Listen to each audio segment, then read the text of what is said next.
Alright guys, so it looks like we now have updated to our better quality stuff, and that's a opportunity once again.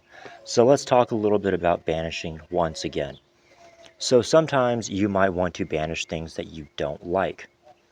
Either that or you simply want to banish so you can create kind of a vacuum, if you will. So for instance, if you have a lot of clutter and you just have stuff backing up your circuit, as Frater likes to describe as the tree of life, Frater Xavier, that is. I know I talk about him a lot, but he just has a lot of really good stuff, and he explains it in a way that makes sense.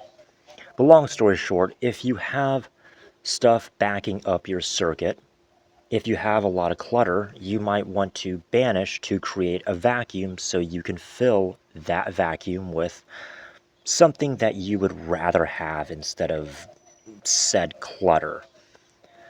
Of course, then there is, well, like I had mentioned in my previous recording, my not so good quality recording, you can always banish with just using the opposite polarity or using something of an opposite nature, such as planetary nature, elemental nature, spiritual nature, and so on and so forth. So with that, you're essentially using, let's just say, if you want to use the planetary power of Mars on a Saturday in the hour of Saturn, or day of Saturn, yeah, day of Saturn, hour of Saturn, you can use that to essentially destroy the chains of Saturn. You're essentially destroying the restriction. So in other words, think of it as using a sword to cut through a chain.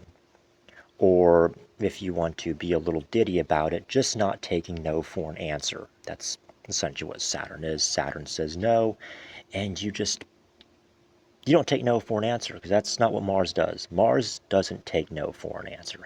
Mars will destroy, Mars will penetrate, and Mars will do. Likewise with Jupiter. That's a bit of a different topic. But yes, that's part of why Scorpio gets a bad rap. Or if you're more of a modern gooner, you just want to use a breaching slug on the door handle or the doorknob. So there you go, guys. Take care.